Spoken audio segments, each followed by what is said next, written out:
সকলোৱে ড্ৰাগছৰ বিৰুদ্ধে মাৰবান্ধি থিয় দিওঁ।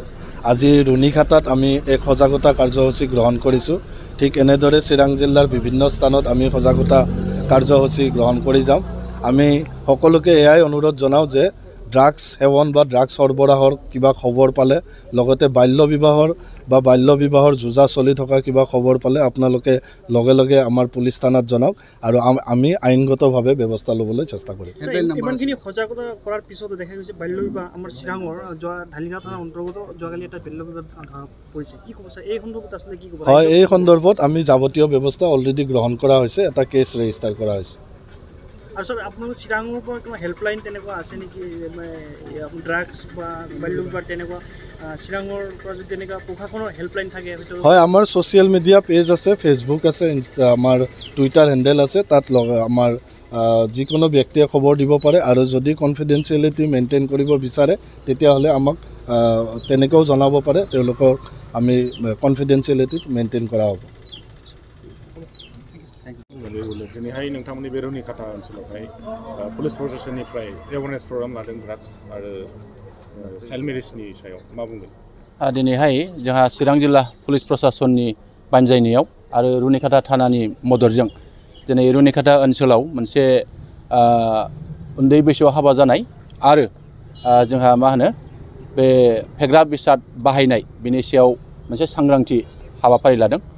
बे सांग्रांथि हाबाफारियाव बेखौनो जोङो फोरमायनो लुबैदों ओनसोलनि सासे नोगोरारि जानानै जे दिनैहाय जोंनि आसामावल' नङा सारा भारतआवनो मोनसे जे उन्दै बैसोआव हाबा जानाय आरो जोंनि ड्राग्स जे फेग्रा बेसाद बाहायनाय बेखौ जोङो बिराद नुनो मोन्दों।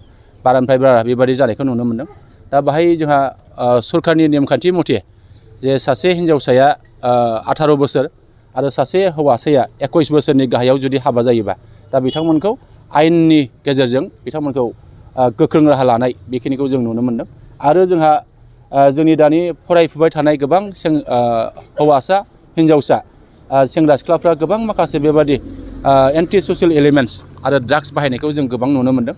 आरो बेखौ जेसेबां दिन जोङो बाहायगोन बे समसिम जोंनि जिउआव गोबां माखासे बेमार आजार जानाय आरो गोबां मानसि थैनाय बेबादिखौ जों नुनो मोन्दों।